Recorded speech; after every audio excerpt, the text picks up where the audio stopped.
Hello my dear students, welcome to Delta Academy. This is Ranjan. Start करते हैं आज का सेशन डीसी मशीन्स का। तो डीसी मशीन्स में प्रीवियस क्लासेस तक हम लोगों ने डीसी मोटर का वर्किंग देखा हुआ है, डीसी मोटर की ईएमएफ इक्वेशन, करंट का रिलेशन, ये सारा कुछ हम लोगों ने शंट, सीरीज और कंपाउंड वन मशीन के फॉर्म में देखा हुआ है। आज की क्लास में क्या पढ़ने वाले हैं? तो आज की क्लास का टॉपिक जो है वो बड़ा ही क्रूशियल है, that is the characteristics of DC machines. आज की क्लास का topic characteristic of DC machine. Series, shunt, compound, तीनों टाइप की मशीनों का कैरेक्टरिस्टिक कर्व कैसा बनता है, इससे डायरेक्ट क्वेश्चन एग्जाम में आता है क्या? यस, इससे डायरेक्ट क्वेश्चन आपको पूछ सकता है। ठीक है, प्लस इसके साथ साथ आपको इन मशीनों के बारे में एक गुड लेवल ऑफ अंडरस्टैंडिंग भी डेवलप करने के लिए इनकी कैरेक्टरिस्टिक्स कैसे बनती है, करंट के ऊपर कैसे आर्मेचर टॉर्क डिपेंड करता है या कैसे स्पीड डिपेंड करती है, ये सारी बातें जो है वो बहुत गुड वे में पता होनी जरूरी है। ठीक है, तो इसके बारे में हम लोग आज की क्लास में स्टडी करेंगे और शुरू करते हैं आज की क्लास को हम लोग यहाँ से इस पॉइंट पर। सबसे पहले देखते हैं कि कौन कौन सी कैरेक्टरिस्टिक जो है वो होती है किसी भी डीसी मोटर में। अब स्पेसिफिकली हम लोग मोटर्स के बारे में बात कर रहे हैं। ठीक है, सो लिखेंगे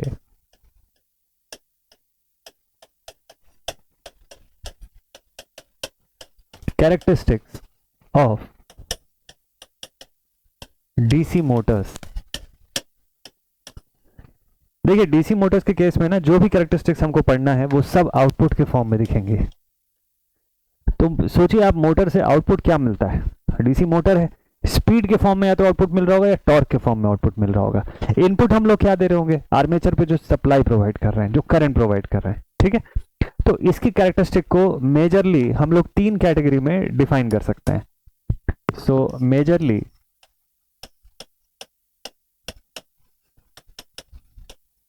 the characteristics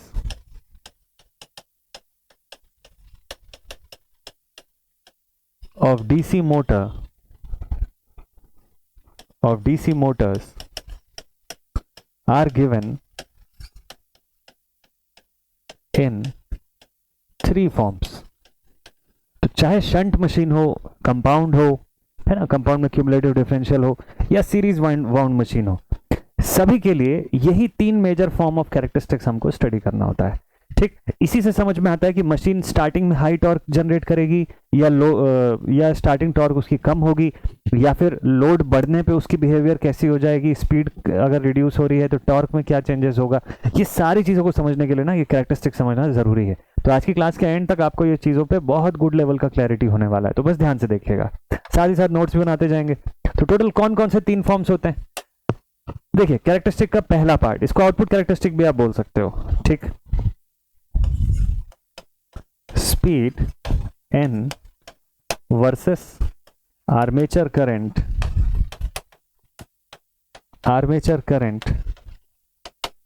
आइए। ठीक है, ये इस फॉर्म में एक कैरेक्टरिस्टिक आप ट्रेस करोगे। सेकंड विल बी मशीन की जो टॉर्क होती है, टॉर्क या आर्मेचर टॉर्क जिसको हम लोग बोलते हैं टाउ ए, इस पे क्या असर पड़ता है? आर्मेचर करंट का, आर्मेचर करंट आइए। ठीक है, और थर्ड कैरेक्टरिस्टिक टॉर्क और स्पीड का कैरेक्टरिस्टिक क्या होता है? Third is speed versus torque. ये तीन मेजर फॉर्म होते हैं कैरेक्टरिस्टिक के, जो आपको हर मशीन के लिए एक अच्छे गुड लेवल पे इसका नॉलेज होना चाहिए। ठीक है, तो अब इसमें से कभी कभी आपको एग्जामिनेशन में क्या पूछेगा पता है? कैसा क्वेश्चन पूछता है? डीसी शंट मोटर के इलेक्ट्रिकल कैरेक्टरिस्टिक एक्सप्लेन करिए।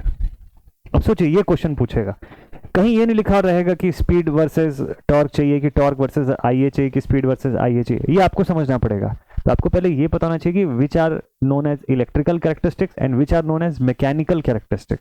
ठीक, स्पीड और टॉर्क दोनों ही मैकेनिकल फॉर्म के आउटपुट्स हैं, तो दे आर टर्म्ड एज, या इनका जो कैरेक्टरिस्टिक आप पढ़ते हो इसी को बोला जाता है मैकेनिकल कैरेक्टरिस्टिक।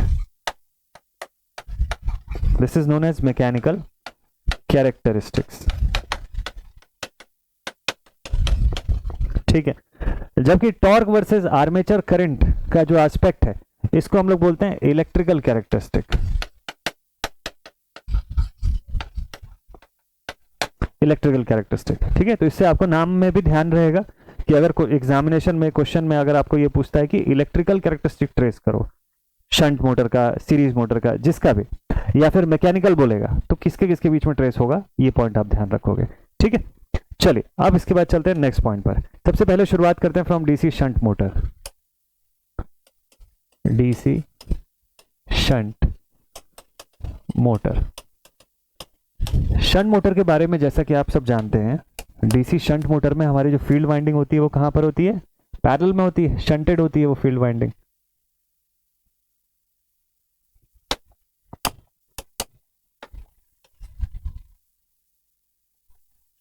ठीक है, यहां से सप्लाई प्रोवाइड करेंगे and this point where the armature will reside, यहां मशीन की armature, carbon brushes, shunt field winding RSH, armature resistance RA, total supply voltage VT, IL current, कुछ करंट आर्मेचर में, कुछ करंट शंट में, back EMF EB। Brush drop होगा तो ठीक, नहीं होगा तो उससे कोई मतलब भी नहीं है। अभी बैक EMF का बेसिक एक्सप्रेशन हम सब जानते हैं। ठीक है, सो हम लोग शंट के केस में क्या जानते हैं, we know that the expression of back EMF is given as VT minus IARA, यही एक्सप्रेशन होता है ना।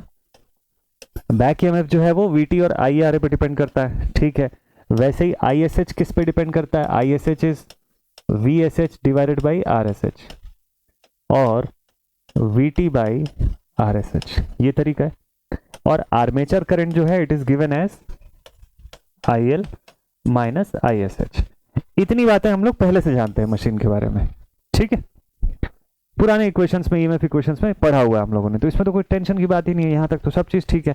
अब जरा कैरेक्टरिस्टिक के फॉर्म में समझे कि अब पहला कैरेक्टरिस्टिक जो हमको ट्रेस करना है वो आर्मेचर टॉर्क का होगा, टॉर्क वर्सेस आर्मेचर करंट का।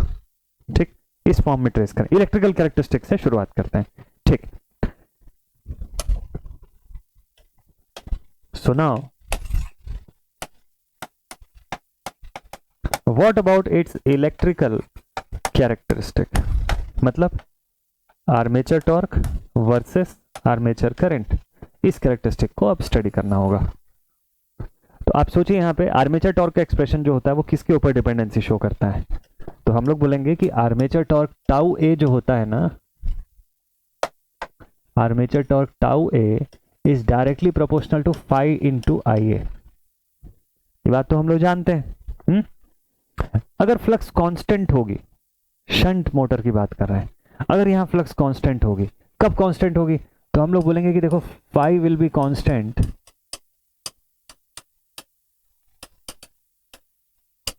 When V and RSH are fixed.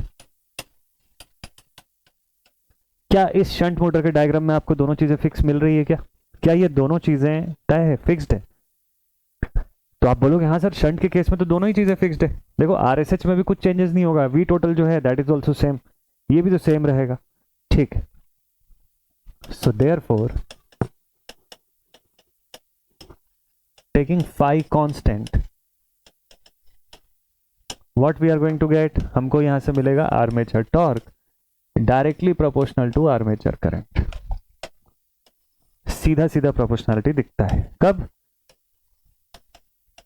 when phi is constant।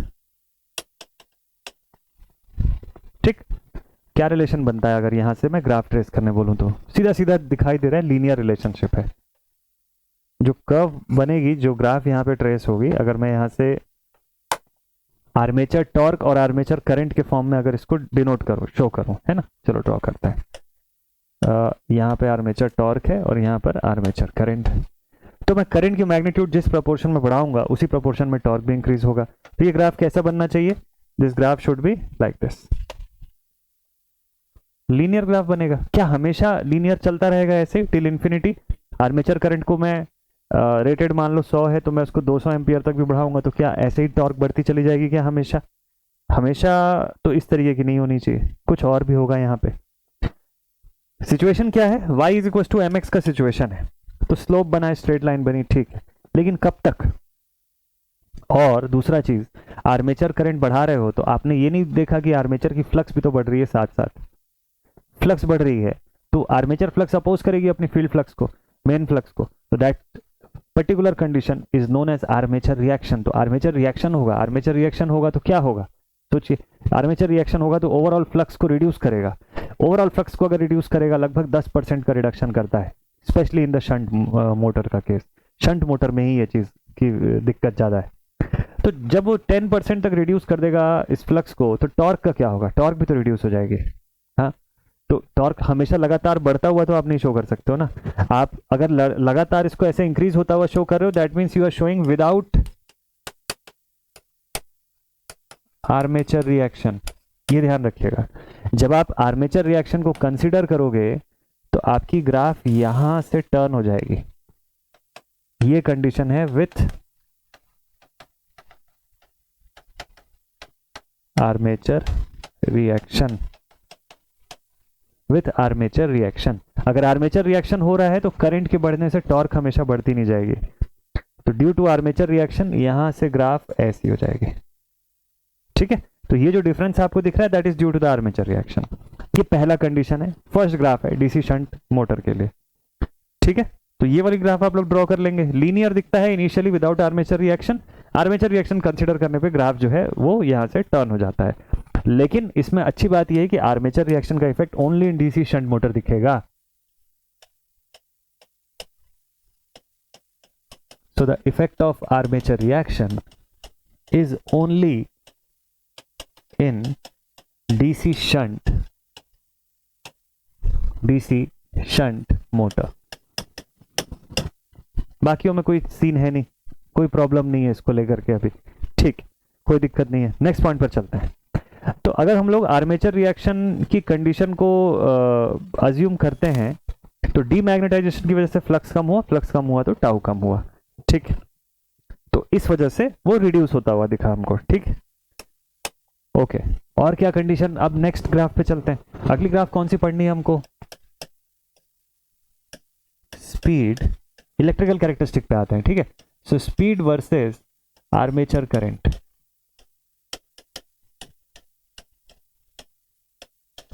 Speed versus armature current. आइए, स्पीड यानी कि N, speed versus armature current. चलो, ये कैसे पुट ऑन करें इसको। हमको पता है कि since speed is directly proportional to EB upon phi, ये रिलेशन हम लोग पहले से जानते हैं कि स्पीड जो है वो directly proportional to EB upon phi है। ठीक है, सो व्हेन फाई कांस्टेंट, क्योंकि शंट मोटर के लिए पढ़ रहे हैं तो फाई यहां पे क्या है, कांस्टेंट है।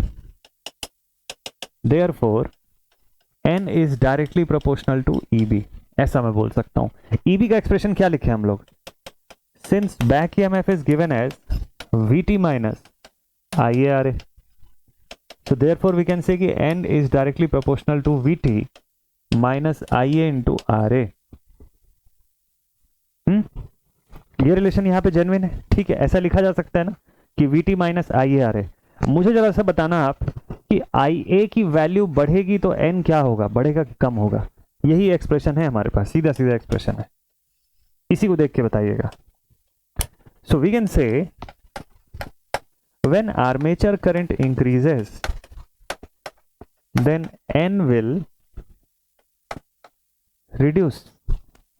अपोजिट दिखेगा, क्यों दिखेगा, सोचो एक बार। देखो, आपके पास मान लो Vt जो है वो 200 है, एक एग्जांपल ले लो, 200 वोल्ट का टोटल सप्लाई पोटेंशियल दिया। आर्मेचर रेजिस्टेंस जो है वो 5 ओम का है, 5 तो बहुत ज्यादा हो गया, 1 ओम का है। ठीक, अब देखो हो क्या रहा है, आपको 200 माइनस IaRa करना है।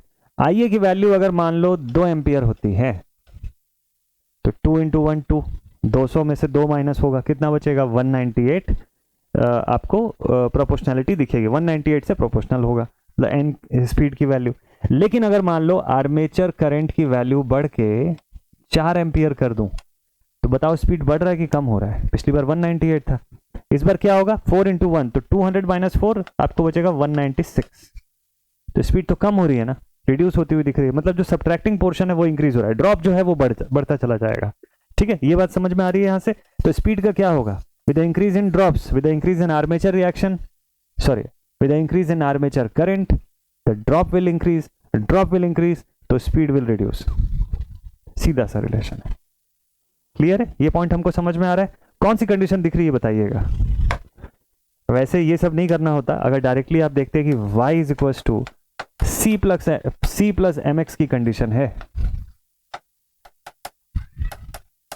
It is similar to y is equal to C plus mx, है ना. बस वो पॉजिटिव ना होकर नेगेटिव है, यहाँ माइनस साइन है, तो ठीक है, नेगेटिव स्लोप क्रिएट होगा. क्या क्रिएट होगा इससे?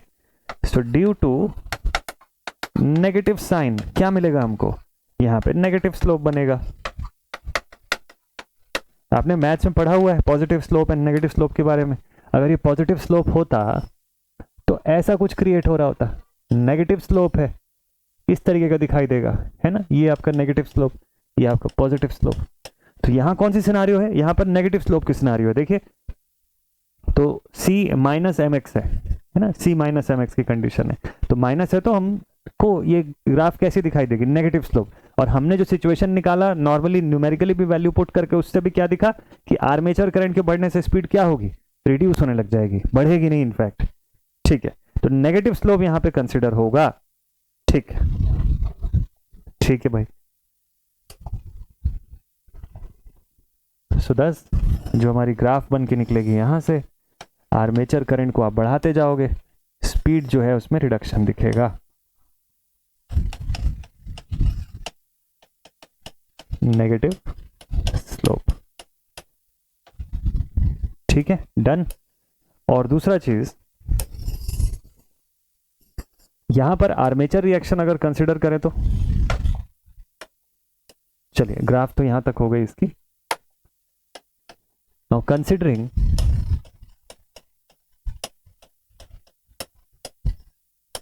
आर्मेचर रिएक्शन, इससे क्या फर्क पड़ेगा? देखो आर्मेचर करंट तो बढ़ा रहे हो ना आप, स्पीड को चेक करने के लिए आपने IA को इंक्रीज किया, IA इंक्रीज किया तो फाई इंक्रीज हुआ, फाई इंक्रीज हुआ तो AR इंक्रीज हो गया. आर्मेचर रिएक्शन के इंक्रीज होने से क्या होगा ये बताइए? आर्मेचर रिएक्शन बढ़ता है तो वो मेन फ्लक्स को अपोज करता है. मेन फ्लक्स को अपोज करेगा तो ओवरऑल फ्लक्स क्या होगी? कम हो जाएगी. अच्छा, considering armature reaction, phi A increases, therefore phi SH will reduce. So n proportional to EB upon phi होता है ना. मैंने आपको पहले ही पूछा था कि ये phi क्या होता है, phi A होता है कि phi SH होता है. तो हमेशा ध्यान दीजिएगा ये phi SH होता है, हमेशा फील्ड पे डिपेंड करता है ये. ठीक है, तो अगर ये फील्ड की फ्लक्स कम होगी तो n क्या होगा?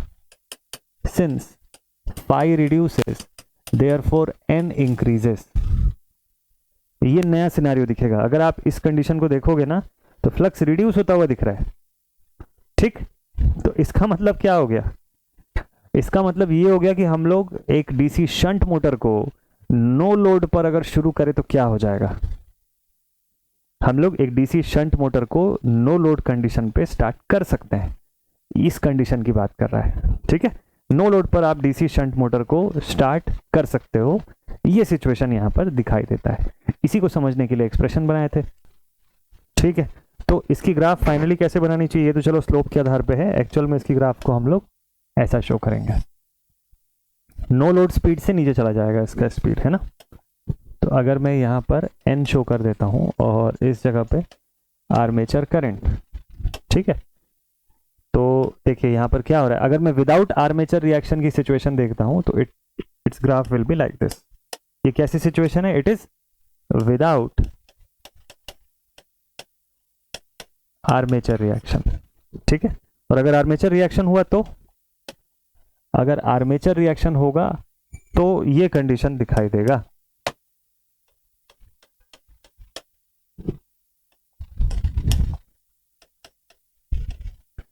नो लोड स्पीड, ये जो कंडीशन दिख रही है आपको, this is it's no load speed. तो ये जो डिफरेंस आपको दिखाई दे रहा है दैट इज क्यों?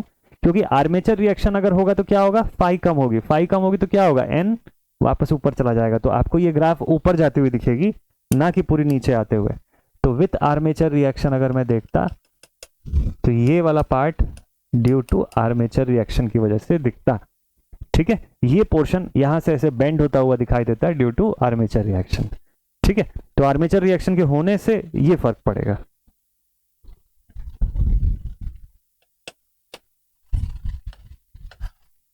सो it is due to armature reaction. ठीक, समझ जाएंगे आप लोग इसको। ये वाला पोर्शन क्या है, ये reason, this is the no load speed.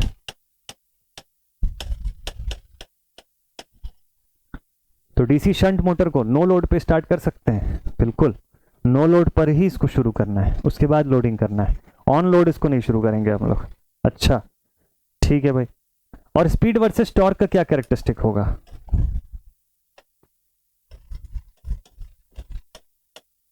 Speed versus torque, third number पे स्पीड किस पे डिपेंड कर रहा है? n is proportional to EB upon phi। ये डिपेंडेंसी दिखती है, that means it is proportional to VT minus IA RA, क्योंकि phi कांस्टेंट है इसलिए स्पीड का डिपेंडेंसी। टॉर्क का क्या डिपेंडेंसी है? टॉर्क का हम लोगों ने देखा proportional to phi times IA। phi यहां भी कांस्टेंट है, तो torque is proportional to IA। अब क्या सीन दिख रहा है इसको देखिएगा ध्यान से। करंट अगर मैं बढ़ाता हूं, ठीक है, करंट अगर मैं इंक्रीज कर रहा हूं तो उससे n का क्या सीन है? n रिड्यूस हो रहा है। करंट, उसी करंट के बढ़ने से टॉर्क भी बढ़ रही है साथ साथ में। तो टॉर्क बढ़ रही है, n कम हो रहा है ड्यू टू IA। मैं बीच से अगर IA को हटा दूं तो क्या सिचुएशन देखने को मिलेगी कि अगर मेरे पास टॉर्क इंक्रीज हो रही है तो n की वैल्यू क्या होगी? रिड्यूस होती चली जाएगी। या वाइस वर्सा मैं बोल सकता हूं कि n अगर इंक्रीज कर रहा हूं मैं तो टॉर्क क्या होगा? रिड्यूस होने लग जाएगा यहां से। ठीक है, तो ये ग्राफ कैसे दिखाई देगी मुझको? इसकी ग्राफ कुछ ऐसे दिखनी चाहिए। देखिए, तो डीसी शंट मोटर का कंडीशन, अगर यहाँ पे मैं लिखता हूँ n, ये जगह पे अगर मैं शो करता हूँ आर्मेचर टॉर्क, तो ये ग्राफ जो है मेरी वो कुछ इस तरीके की शो होगी। ठीक है, रिड्यूस होती हुई दिखाई देगी इस डायरेक्शन में। तो जैसे जैसे मैं टॉर्क को इंक्रीज करता जाऊंगा वैसे वैसे स्पीड का रिलेशन क्या दिखेगा?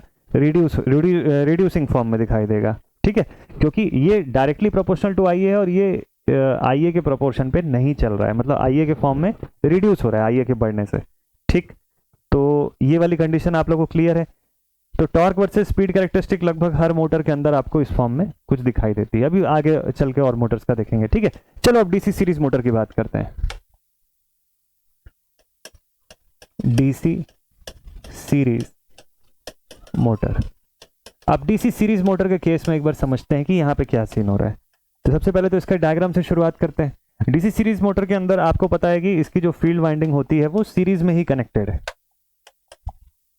और अगर सीरीज में कनेक्टेड है तो फ्लक्स का क्या सीन होगा? फील्ड फ्लक्स जो होगा वो, फील्ड फ्लक्स का क्या सीन होगा भाई? This is RSC। यहां पर है हमारा back EMF, armature resistance RA, यहां पर है VT, IL, ISC, armature current. ये पूरा सिनारियो है। तो जो आर्मेचर में करंट जाएगी वही सीरीज फील्ड वाइंडिंग के अंदर भी जाएगी। ठीक, तो यहां आर्मेचर रिएक्शन का कोई सीन नहीं बनता है।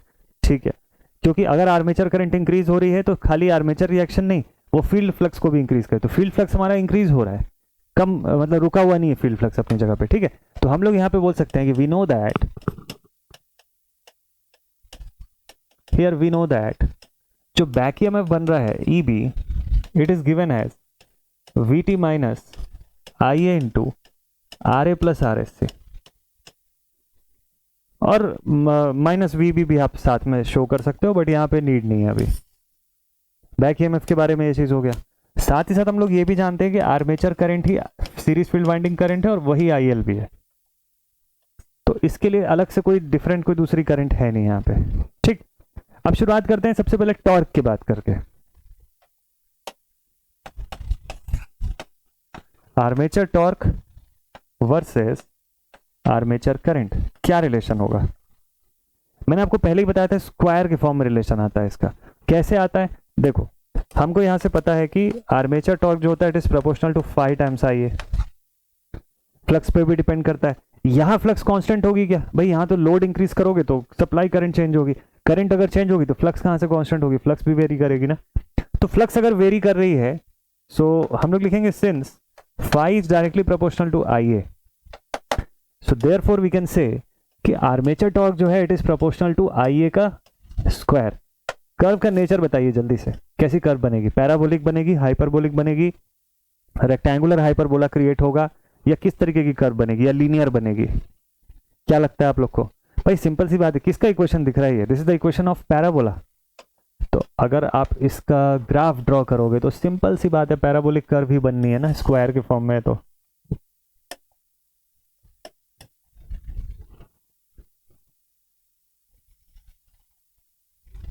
कुछ ऐसा दिखाई देगा।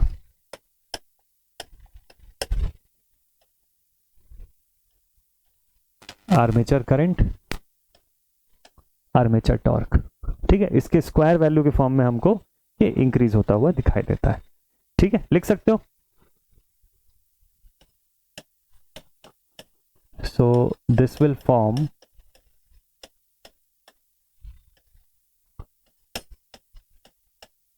a parabolic curve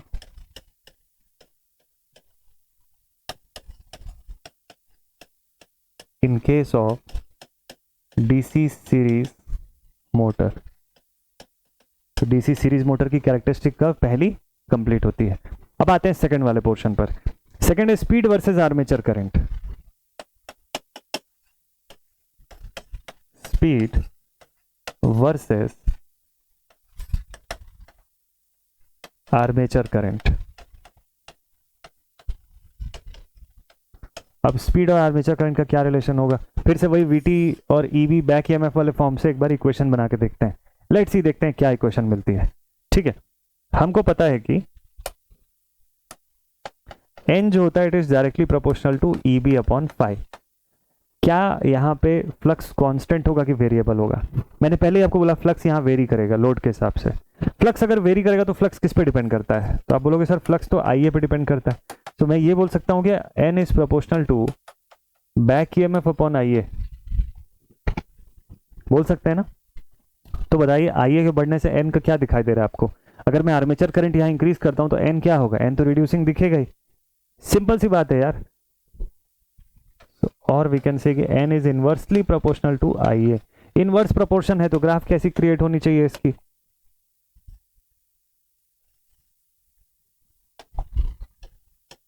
if this is IA and if this is N, तो इनवर्स प्रोपोर्शन होने की वजह से कुछ इस तरीके की ग्राफ दिखेगी।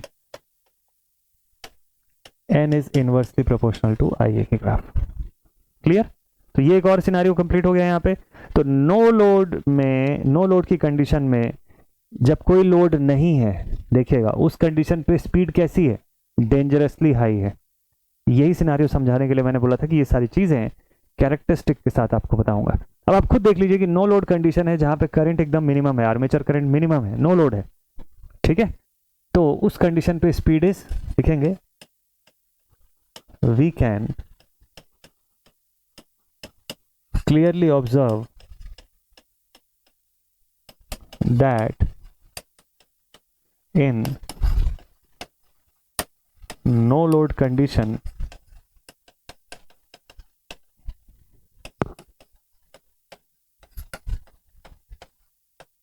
the speed of DC series motor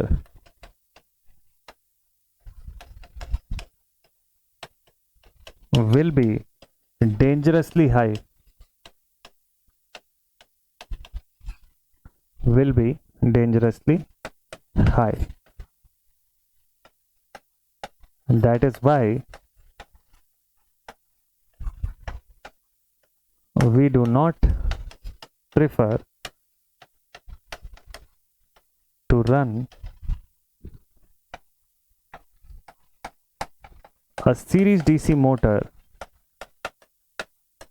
on no load। No load पे रन करना प्रेफर ही नहीं करेंगे हम लोग, इसलिए। समझ गए? इसका विथ रीजन पूरा चीज समझ में है आप लोगों को कि नो लोड पे क्यों नहीं इसको रन करते हैं। तो डीसी सीरीज मोटर को कभी भी नो लोड पे स्टार्ट नहीं करते हैं, हमेशा पहले लोड कनेक्ट करते हैं फिर सीरीज मोटर को हम लोग स्टार्ट करते हैं। शंट मोटर को कभी भी लोड पे स्टार्ट नहीं करते हैं, उसको हमेशा नो लोड पर ही स्टार्ट करना होता है। इन चीजों की क्लैरिटी हमेशा ना कैरेक्टरिस्टिक पढ़ के आती है, इसीलिए मैंने बोला कैरेक्टरिस्टिक पढ़ोगे तो ज्यादा अच्छे से क्लियर होगा आपको। ठीक है, अब बात करते हैं हम लोग about the compound DC machine. Compound DC machine का केस जो है इसको देखेंगे जरा। नेक्स्ट,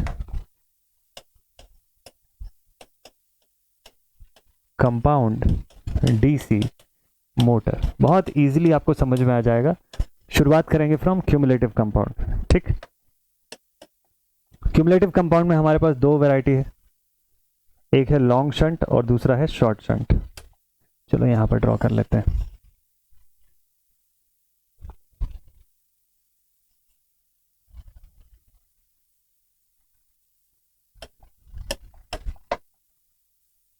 सबसे पहले बात करते हैं about the long shunt machine.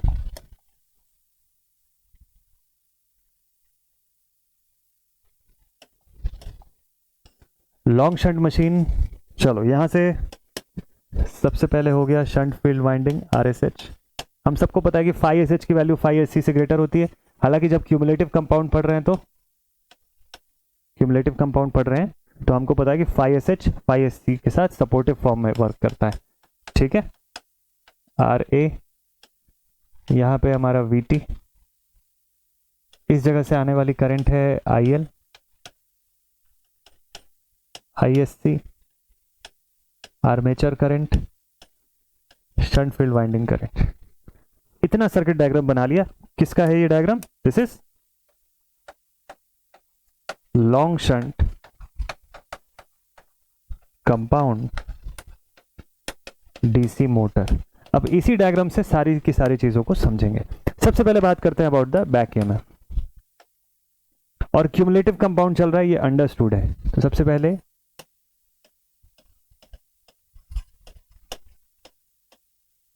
Long shunt compound DC machine है ना, और इसमें लिख देते हैं we know that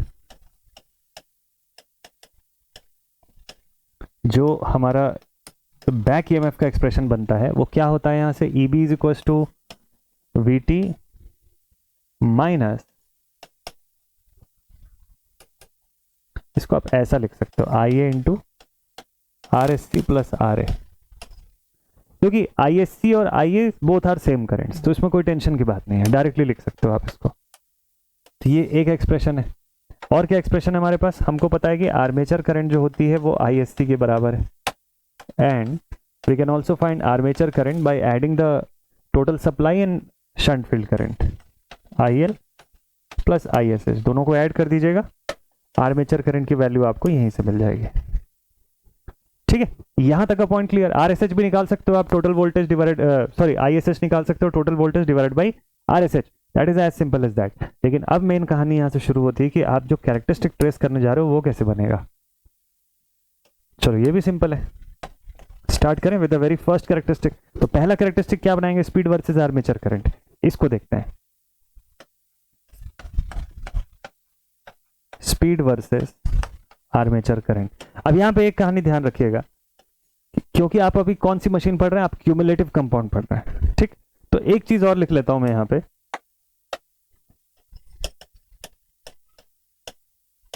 for cumulative compound we have 5SH plus 5SC is equal to 5 total. ये मेन फील्ड फ्लक्स की बात हो रही है। तो मेन फील्ड का जो फ्लक्स होता है वो दोनों के सम से निकल के आता है। ठीक है, तो कोई एक भी फील्ड की अगर फ्लक्स बढ़ती है तो ओवरऑल मेन फील्ड का फ्लक्स हमारा इंक्रीज हो जाएगा। ये एक बेसिक सा रिलेशन है जो हम लोग जानते हैं। ठीक है, अब हमको एक चीज और पता है, also we know that N is proportional to back EMF divided by main field flux. N किससे प्रोपोर्शनल है? Directly proportional to back EMF and inversely proportional to the main field flux. अच्छा ठीक है, सो नाउ व्हेन, अब सोचो आप armature की current बढ़ रही है, क्या होगा इससे? डायग्राम में आइए, पिछले पेज में लोड कनेक्ट किया, आर्मेचर हैवी करंट ड्रॉ करने लगा, करंट इंक्रीज हुई, तो बोलिए 5SC बढ़ेगी कि नहीं बढ़ेगी? यहां पे सीरीज फील्ड वाइंडिंग की फ्लक्स बढ़ेगी? पॉसिबल है ये चीज, 5SC इंक्रीज होगा। 5SC के इंक्रीज होने से टोटल फ्लक्स क्या होगा? बढ़ेगा कि कम होगा? तो आप बोलोगे आर्मेचर करंट बढ़ा, देयरफॉर सीरीज फील्ड वाइंडिंग की फ्लक्स भी बढ़ी, therefore 5 total will also increase because of this equation. ये इक्वेशन है हमारे पास, तो टोटल फ्लक्स बढ़ा ना। अब इस इक्वेशन पे आइए, सेकंड वाले पे, स्पीड की इक्वेशन पे आइए। As phi total increases, does the speed reduces। मतलब क्या दिखा हमको यहाँ पे कि जैसे जैसे टोटल फ्लक्स बढ़ रहा है, क्यूमुलेटिव कंपाउंड मशीन है, लॉन्ग शंट में है, तो जैसे जैसे टोटल स्पीड इंक्रीज हो रही है, टोटल फ्लक्स इंक्रीज हो रही है, स्पीड बढ़ने की जगह घट रही है, स्पीड तो रिड्यूस हो रही है इस मशीन की। ठीक है, तो ये कंडीशन बहुत ज़्यादा इंपॉर्टेंट होता है। ठीक है, तो ये वाला पॉइंट क्लियर है आपको। अब इसको अगर ग्राफ में आपको ये देखना होगा कि शंट के कंडीशन में भी कुछ ऐसा कुछ दिखाई दिया था आपको, है ना, शंट के कंडीशन में भी ड्रूप होता हुआ कैरेक्टरिस्टिक दिखा था। तो क्या ये इसकी जो कैरेक्टरिस्टिक लाइन होगी वो शंट से ज्यादा ड्रूप होती हुई दिखेगी कि शंट से कम ड्रूप होती हुई दिखेगी, ये सोच के आपको आंसर करना है। तो ये ध्यान रखिएगा कि फाई नेट की वैल्यू जो है ना, टोटल फ्लक्स शंट के केस में, डीसी शंट मशीन के केस में जितना हमको जो दिखा था, ये देखो यहाँ पे, यहाँ कहीं बनाए थे ना हम लोग टॉर्क और आईए का, स्पीड वर्सेस आर्मेचर कैरेक्टरिस्टिक, ये वाला आर्मेचर करंट। तो यहाँ पे आपको ड्रूप होता हुआ दिखा था ना डीसी शंट मशीन के अंदर, इसमें भी ड्रूप होता हुआ दिखेगा लॉन्ग शंट में। बट फर्क कितना किस चीज का है पता है? देखो यहाँ पे क्या हो रहा था, यहाँ पे फाई ए की वैल्यू इंक्रीज हो रही थी, फाई एस एच कम हो रही थी, फाई कम होने की वजह से एन जो है इंक्रीज हो रहा था। लेकिन इससे पिछले वाले केस में आप देखोगे तो आर्मेचर करंट की बढ़ने की वजह से एन जो है आपका वो रिड्यूस होने लग गया था। ठीक है, अब इसमें क्या होगा, देखो इस मशीन के अंदर टोटल फ्लक्स बढ़ने की वजह से एन वैसे ही रिड्यूस होगा, और चूंकि टोटल फ्लक्स की मैग्नीट्यूड ज्यादा है as compare to DC shunt, तो जो ग्राफ में अगर आप कंपेयर करोगे ना, तो शंट से भी ज्यादा ड्रूप करता हुआ दिखेगा लॉन्ग शंट का ग्राफ, क्यूमुलेटिव कंपाउंड का ग्राफ। ठीक है, so more drooping than DC shunt motor graph, उसकी जो ग्राफ थी उससे भी ज्यादा ड्रूप करता हुआ यहां पर दिखना चाहिए आपको। ठीक है, तो ड्रॉ कर लें अब इसकी ग्राफ, देखिए कैसा बनेगा। तो स्पीड वर्सेस करंट, तो अगर ये नो लोड स्पीड थी इस मशीन की, मैं छोटा सा कंपैरेटिव फॉर्म में इसको शो करूंगा ताकि आपको ये ध्यान मेरे एग्जाम में बनाने के समय आपसे गलती ना हो। अगर मैं सिर्फ डीसी शंट मोटर का केस बनाता तो वो ऐसा कुछ दिखाई देता।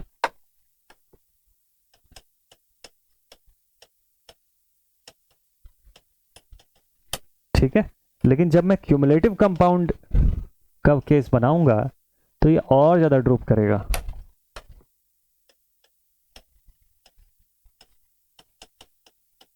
क्यूमुलेटिव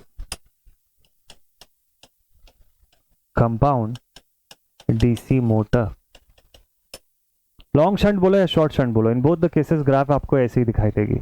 ठीक है, तो इसकी ड्रूपनेस, जिसकी इसका ड्रूप करना ज्यादा दिखाई दे रहा है, किसकी वजह से पता है? केवल और केवल उस फ्लक्स के इंक्रीज की वजह से ये ज्यादा ड्रूप करता हुआ दिख रहा है। ठीक है, तो ये शंट की कंडीशन दिख गई। स्पीड रेगुलेशन कैसा रहेगा? No load speed minus full load speed upon no load speed into 100, ये इसका रेगुलेशन आप देख सकते हो। ठीक है, ओवरऑल इसका रेगुलेशन जो है वो इस फॉर्म में हम लोग शो कर सकते हैं। ठीक है,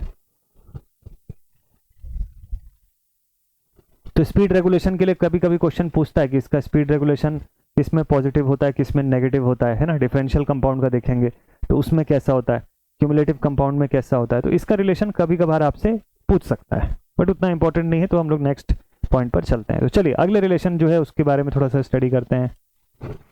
और ये चीज सोचेगा कि अगर इसी एग्जाम्पल को मैं आपको डिफरेंशियल के केस में पूछूं तो क्या, चलो डिफरेंशियल का भी मैं यहीं पे बताता हूं आपको। In case of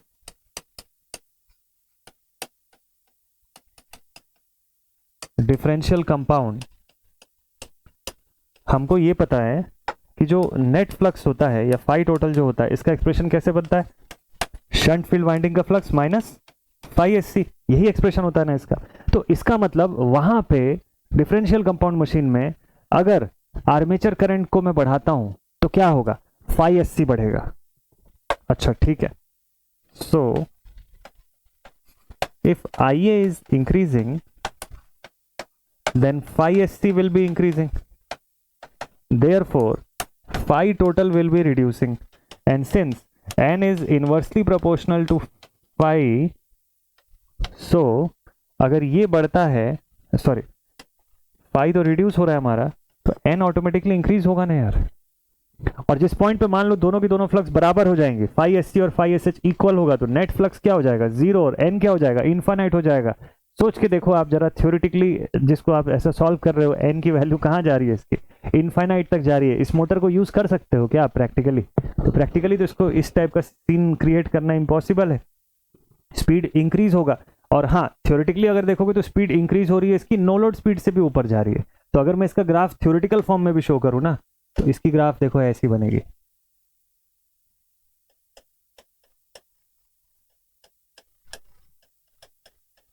differential compound DC motor. तो अब समझ गए इसका ग्राफ ऐसा क्यों दिखाई देता है। ये जो मैंने बीच में व्हाइट कलर से लाइन बनाया हुआ है, this is the no load speed. तो किसी मशीन की जो नो लोड स्पीड होती है वो उसकी सबसे हाईएस्ट होती है, क्योंकि कोई लोड लगा नहीं हुआ है ना, तो वो स्पीड उसकी समझ लो रेटेड की कंडीशन पर की स्पीड है, नो लोड के लेवल की स्पीड है, जो कि हायर लेवल की स्पीड है, रेटेड नहीं, उससे भी ऊपर की। तो नो लोड स्पीड है इसकी। डिफरेंशियल के केस में नो लोड से भी ऊपर चला जाता है, डिफरेंशियल कंपाउंड के केस में स्पीड जो होगी वो नो लोड से भी अबव चले जाएगी विद इंक्रीज इन आईए। तो आईए को अगर आप इंक्रीज करोगे तो क्या होगा, एन यहाँ से इंक्रीज हो रहा है और नो लोड स्पीड से ऊपर चला जा रहा है, ये सिनारियो है। तो इसकी वजह से हम लोग यहाँ पे डिफरेंशियल कंपाउंड मशीन का, मोटर का स्पेसिफिकली कोई प्रैक्टिकल एग्जाम्पल नहीं देखते हैं।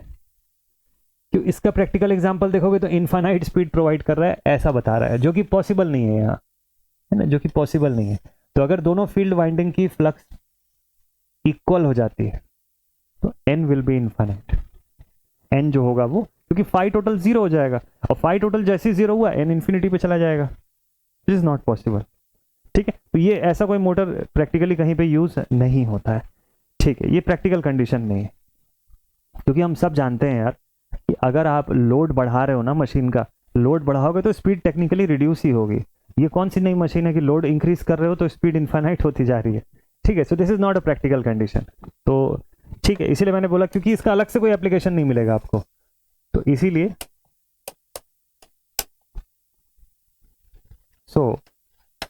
लिख देता हूं आगे, when phi S C becomes equals to phi S H then n tends to infinity. तो इसको लिखेंगे नॉट पॉसिबल। समझ जाएंगे इस पॉइंट को। तो कंपैरेटिव फॉर्म में ये वाली ग्राफ आपके पास एक कंबाइंड फॉर्म में अवेलेबल है। नेक्स्ट एक कंडीशन और देख लेते हैं, है ना, एक ग्राफ यहां से और बता देता हूं आपको। सेकंड पे देखिए, torque versus armature current, armature torque versus armature current, cumulative differential दोनों के लिए बात करेंगे। अच्छा, पिछले वाले में सीरीज भी ड्रॉ कर लो आप चाहो तो। ये देखिए इस ग्राफ में ना आप चाहो तो सीरीज भी शो, सीरीज का सीन बनाया था ना हम लोगों ने, कैसा बनता है,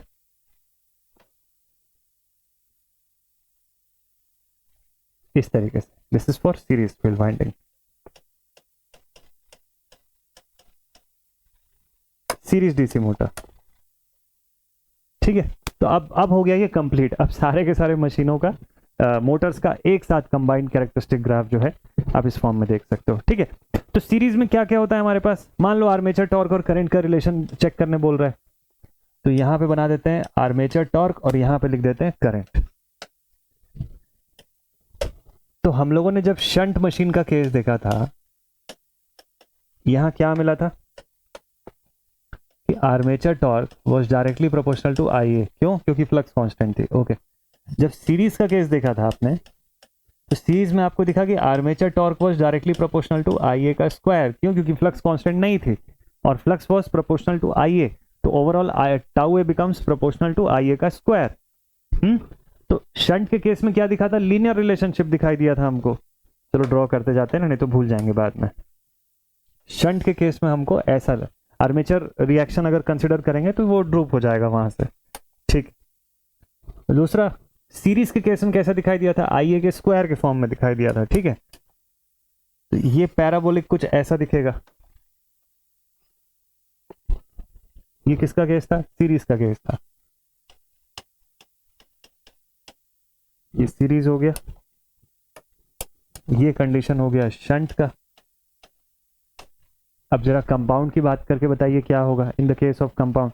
क्यूमुलेटिव का कंडीशन है, ध्यान से देखिएगा, बहुत सिंपल है ये भी। क्यूमुलेटिव के सीन में क्या होगा, देखो क्यूमुलेटिव में आपको पता है कि armature torque is directly proportional to phi into I a, यही होता है ना नॉर्मली। इस बार फ्लक्स कैसा है पता है, phi S H plus phi S E है। तो मैं अगर आर्मेचर करंट बढ़ाता हूं तो मेरा फाई एस सी इंक्रीज होने लग जाएगा। फाई एस सी इंक्रीज होगा तो फाई इंक्रीज होगा, फाई बहुत ज्यादा इंक्रीज होगा तो टाउ ए भी तो बहुत ज्यादा इंक्रीज हो जाएगा। और आई ए तो मैं बढ़ा ही रहा हूं, तो ये भी इंक्रीज हो रहा है, फाई जो है वो भी इंक्रीज होता चला जा रहा है। ठीक है, तो ओवरऑल फ्लक्स मुझे कैसी दिखाई देगी बताइए, क्यूमुलेटिव की कंडीशन अगर है तो, क्यूमुलेटिव की अगर कंडीशन है तो ओवरऑल फ्लक्स यहां से और ज्यादा बढ़ती हुई दिखाई देगी। पिंक कलर से शो कर रहा हूं मैं इसको, that is for cumulative. Series से ज्यादा, हाँ सीरीज से काफी ज्यादा, सीरीज से भी ज्यादा इंक्रीज मुझे इसके अंदर दिखाई देगा, किसमें, क्यूमुलेटिव में। और शंट में मुझको सीधा सीधा लीनियर दिखाई दे रहा है। ठीक है, तो लिख देता हूं इस कंडीशन को ताकि आपको याद रहे, since I A increases therefore phi S C increases therefore phi increases, so tau A increases. ठीक, प्रोपोर्शनल का कंस्ट्रेंट यहां पर भी है, प्रोपोर्शनल टू आई ए का स्क्वायर। हाँ ये दिख रहा है, बट फाई जो है वो कैसा है, बहुत ड्रास्टिकली इंक्रीजिंग फॉर्म में दिखाई दे रहा है। ठीक, डिफरेंशियल में क्या होगा,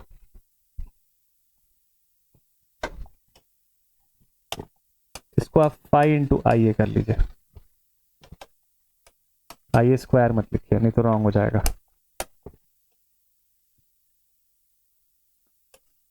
ये पूरे का रिलेशन एक साथ है। अब इसी में डिफरेंशियल भी पढ़िए, देखिए क्या बोलता है। अगर मान लो मैं डिफरेंशियल का कंडीशन देखो तो क्या होगा, देखो यहां पर भी ना tau proportional to phi into I a होता है, बस फर्क इतना है कि फाई जो होगा वो इस बार phi S H minus phi S C होगा। तो अब जब मैं आर्मेचर करंट को बढ़ाऊंगा तो फाई एस सी बढ़ेगा एंड देयरफॉर फाई टोटल जो है ना ये घटने लग जाएगा। और टोटल फ्लक्स जब कम होगी तो आर्मेचर टॉर्क भी तो कम होगा, आर्मेचर टॉर्क क्या होगा, कम होगा। लेकिन इनिशियली क्या हो रहा है, इनिशियली शुरुआत में आर्मेचर करंट को मैं इंक्रीज कर रहा हूं तो मेरी टॉर्क बढ़ेगी। ठीक, तो इसमें देखिए क्या होगा, इनिशियली क्योंकि टॉर्क अकेले खाली फ्लक्स पे नहीं डिपेंड कर रहा है, वो आर्मेचर करंट पे भी डिपेंड कर रहा है। तो initially I A is increasing therefore tau A will also increase, ये तो होगा। Gradually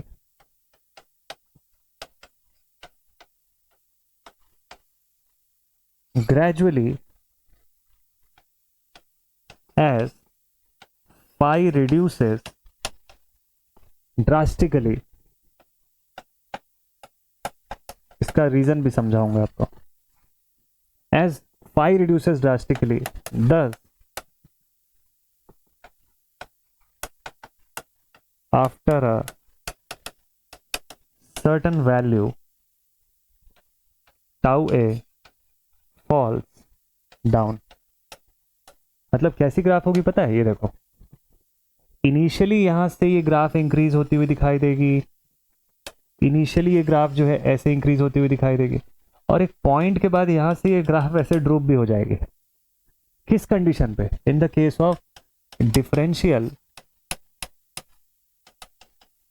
compound, in the case of differential compound. तो ये आगे की ग्राफ कोई नहीं दिखाता है, यहां तक की ग्राफ हर जगह बुक्स वगैरह में मिल जाएगी आपको, यहाँ इस तरीके की ग्राफ ऐसे दिखाई दे रही है, बट ये आगे की भी ग्राफ होती, ये मत सोचना कि आगे बढ़ता चला जाता है यहाँ से, ये ड्रॉप आउट हो जाता है। अब आप सोचोगे कि सर इसका कारण क्या है, देखो इनिशियली क्या हो रहा है, फ्लक्स में इंक्रीज हो रहा है बट आईए ज्यादा इंक्रीज हो रही है उसके कंपैरिजन में, है ना। आईए का इंक्रीज जो है वो हैवी है, जिसकी वजह से क्या हो रहा है, यहाँ से ओवरऑल जो इंक्रीज हो रहा है आर्मेचर करंट बढ़ने की वजह से जो टॉर्क में बढ़त हो रही है वो तो यहाँ तक दिख रही है, but after a certain point पता है क्या होगा, देखो फाई जो है ना वो phi S H minus phi S C है।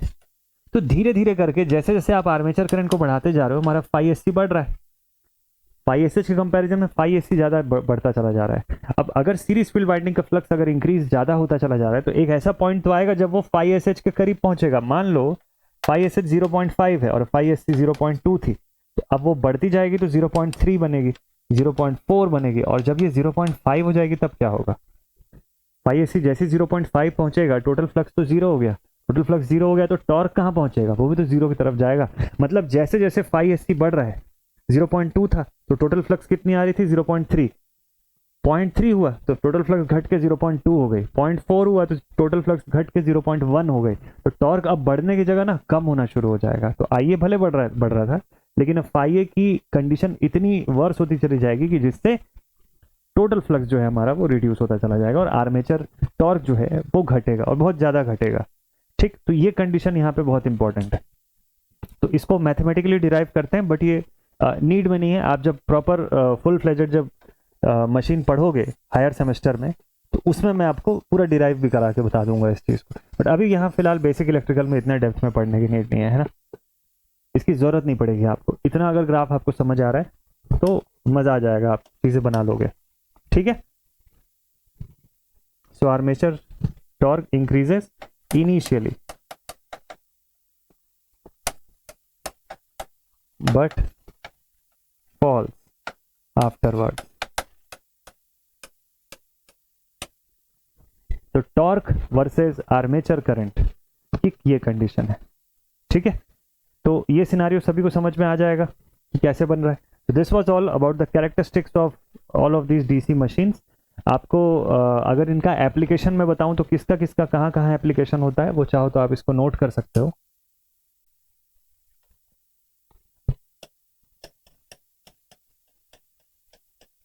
एक मेजर फॉर्म में आपको एप्लीकेशंस बता देता हूं इन सभी मशीनों का। डीसी शंट, डीसी सीरीज,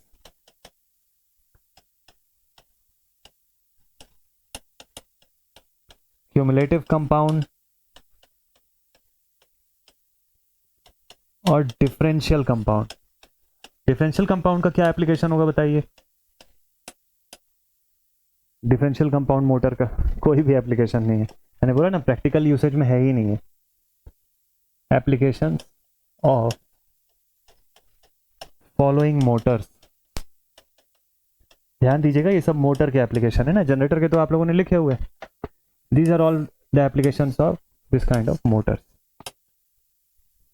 ठीक है, सबसे पहले बात करते हैं डीसी शंट मोटर कहाँ यूज करते हैं। मशीन टूल्स की जितनी भी चीजें जैसे कि लेथ हो गया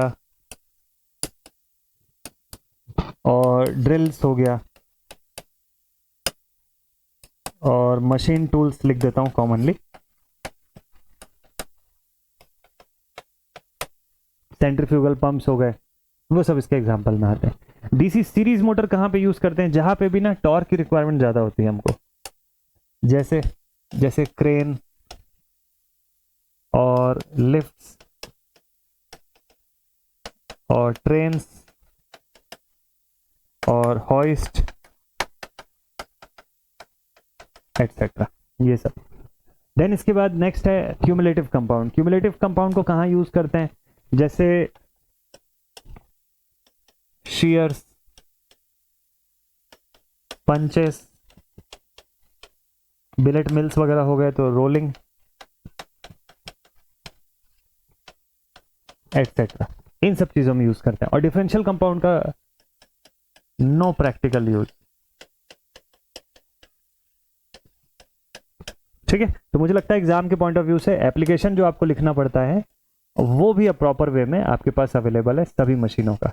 ये एप्लीकेशन मैं पहले इसने नहीं लिखवाया था ताकि आपको ना कैरेक्टरिस्टिक समझे बिना ये एप्लीकेशंस नहीं समझ में आए। अब आप हर एप्लीकेशन को रिलेट कर सकते हो। आप देख सकते हो कि ट्रेन में या लिफ्ट में क्या चीज की जरूरत होती है, तो आपको पता है कि लिफ्ट, क्रेन, ट्रेन, हॉइस्ट, इनमें क्या कॉमन है? कॉमन ये है कि सभी के अंदर टॉर्क ज्यादा चाहिए होता है। सभी में हम पहले लोड को कनेक्ट करते हैं, उसके बाद मशीन खींचती है उस चीज को, यानी ऑन लोड एप्लीकेशन है। ये जितने हैं यहाँ सब ऑन लोड एप्लीकेशन है, ये जितने हैं सब ऑफ लोड एप्लीकेशन है। ड्रिल करने के समय भी आप देखो ऑफ लोड एप्लीकेशन आप ज्यादातर क्रिएट करते हो उसके अंदर। तो नो लोड कंडीशन पे कौन स्टार्ट हो रहा है, कौन सा ऑन लोड पे स्टार्ट हो रहा है, ये क्लियर होने के बाद आप आसानी से आप समझ जाओगे कि क्यों, किसका क्या एप्लीकेशन है। ठीक है, तो आज की क्लास को अब यहीं पर एंड अप करते हैं। तो डीसी मोटर का भी ये पोर्शन अब कंप्लीट होता है। अब हम लोगों के पास 3 मेजर टॉपिक यहाँ से बचे हुए हैं। पहला टॉपिक एक बचा हुआ है डीसी मोटर की स्टार्टिंग ऑफ डीसी मोटर, जिसके अंदर 4 point, 3 point and 2 point starters पढ़ेंगे हम लोग। दूसरा टॉपिक बचा हुआ है स्पीड कंट्रोल, उसका कि शंट, सीरीज, इन सब के अंदर स्पीड कंट्रोल कैसे प्रोवाइड करते हैं हम लोग। और तीसरा टॉपिक बचा हुआ है ब्रेकिंग ऑफ डीसी मोटर। ये तीनों पढ़ते ही आपका ये चैप्टर कंप्लीट हो जाएगा। क्वेश्चन सॉल्विंग करेंगे, यानी कि होपफुली संडे तक क्वेश्चन सॉल्विंग पे पहुंच जाएंगे हम लोग ये चैप्टर कंप्लीट करके। नेक्स्ट क्या शुरू होगा, इंस्टॉलेशन का पोर्शन शुरू होगा, इलेक्ट्रिकल इंस्टॉलेशन एंड सेफ्टी, जिसके अंदर circuit breakers, fuses, earthing, grounding, ये सब का जितना कंसेप्ट है उससे क्वेश्चन जो बनते हैं आपके एग्जाम में, उस चैप्टर को कवर करेंगे। ठीक है, और उसके बाद फिर इंडक्शन मशीन। तो ये अपना सीक्वेंस है अभी आगे आने वाले दिनों में। तो आई होप ये पूरा चीज एकदम मस्त से आप पढ़ेंगे। लेक्चर का नोट्स इस वीडियो के डिस्क्रिप्शन बॉक्स पे अवेलेबल है, फटाफट से उसको डाउनलोड कर लीजिएगा। मिलते हैं आप सभी से नेक्स्ट वीडियो में। Till then take care all my dear students and keep watching all of this sessions and thank you so much for watching this video. जय हिंद।